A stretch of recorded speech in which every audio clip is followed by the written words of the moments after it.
उन्नति, वहां क्यों खड़ी हुई? इधर आओ। अपने दोनों हाथ आगे करो। क्यों? अब क्या किया मैंने? मैंने कहा ना अपने दोनों हाथ आगे करो। विक्रांत, कुछ गलत किया तो मैं ठीक कर देती हूँ ना, प्लीज बताओ। उन्नति, अपने हाथ यहाँ दिखाओ और आंखें बंद करो। मैंने कहा ना आंखें बंद करो।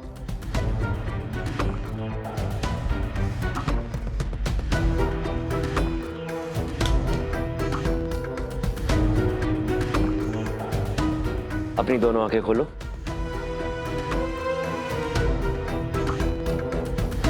विक्रांत, ये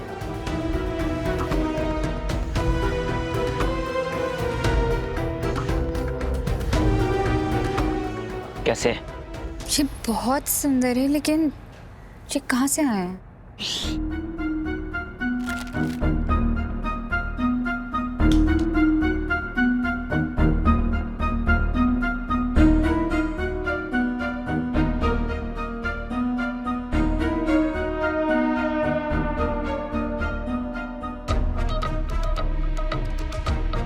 तुम इधर बैठो।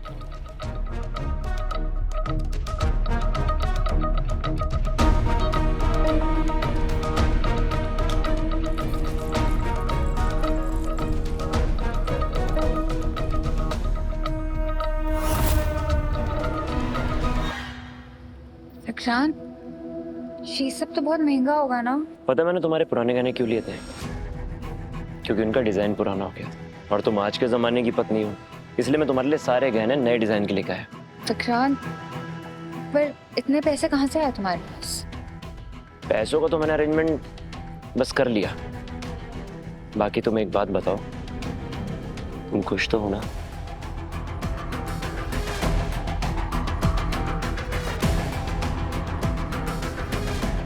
हाँ, मैं बहुत खुश हूँ विक्रांत।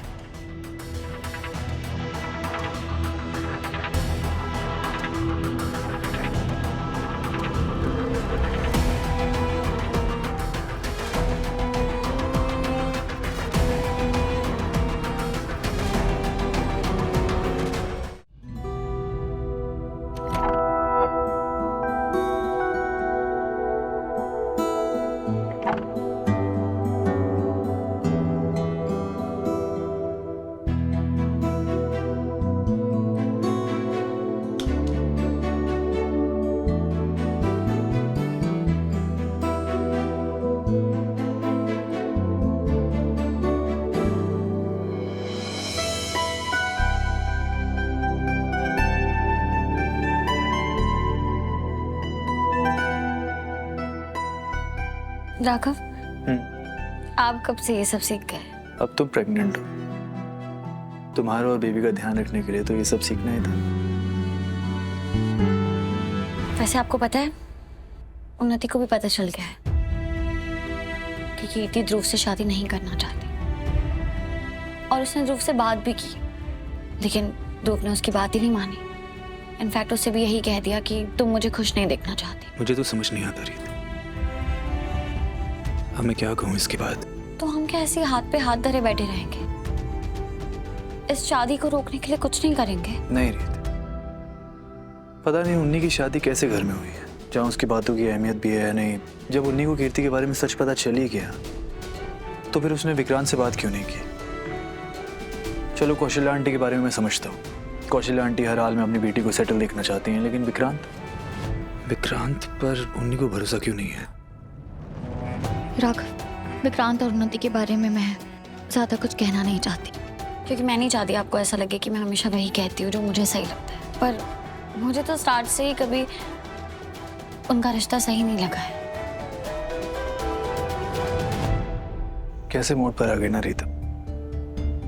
बचपन से लेके आज तक अपने भाई बहन का ध्यान रखा है, लेकिन अब उनका रास्ता तक नहीं बदल सकते हो, ये जानते हुए कि वो गलत रास्ते पे हैं तब भी नहीं।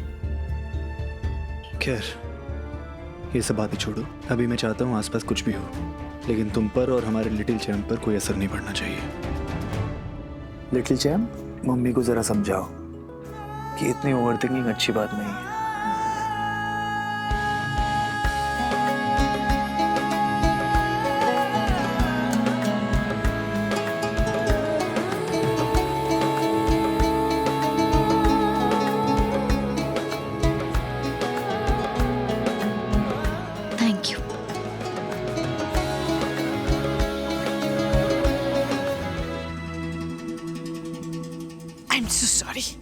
जाने तुम क्या बोले जा रही हो। तुम्हें बहुत बड़ी गलतफहमी हुई है। You see, मैं यहाँ आई थी ऐसे ही मिट्टी को खोदने। मैं यहाँ बहुत सारे प्लांट्स लगाना चाहती हूँ। You know, सूर्यवंशी परिवार ने मेरे लिए कितना कुछ किया है। I thought मुझे भी उनके लिए कुछ करना चाहिए। मैं अभी यहाँ प्लांट्स ऐसे लगाऊंगी जो बाद में जाकर बड़े बड़े पेड़ बन जाएंगे, और बाद में सूर्यवंशी परिवार यहाँ उस पेड़ की छाया में बैठेंगे, आराम करेंगे, रिलैक्स करेंगे, और जब मैं यहाँ नहीं भी होंगी तो विद लव मुझे याद करेंगी। That's it।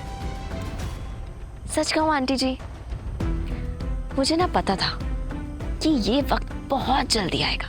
ये जो शालिनी बत्रा का नकाब आपने पहना हुआ है ना, कि खुद ब खुद टूट के गिर जाएगा। सबके सामने आप बहुत जल्दी बेनकाब हो जाएंगी।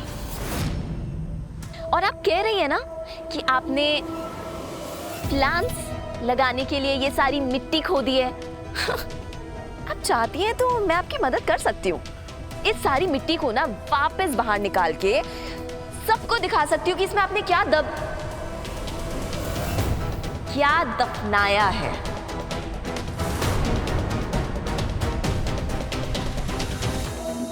How to explain? देखिए, इसे सच बताने के तो और भी बहुत आसान तरीके थे आंटी जी, जैसे कि घर की खानदानी चुन्नी आपको कैसे पता कहाँ गई? चुनरी फूफा जी की अलमारी में है, राइट हैंड साइड पर ऊपर वाला खाना। क्योंकि वो तो आपने ही रखी थी, सिंपल है ना। और आंटी जी, आपको मैं अच्छे से पहचान तो गई हूँ। अब वीरू भैया और पूनम भाभी बच्चा गोद लेने की बात कर रहे हैं, वो भी उस इंसान से जो आपका खून नहीं है। इस बात से तो आपका खून तिलमिला उठा होगा ना, आपको तो बर्दाश्त ही नहीं हुआ होगा। तो उनका ये बच्चा गोद लेने वाला प्लान तोड़ने के लिए आप तो ऑलरेडी प्लानिंग कर ही चुकी होंगी।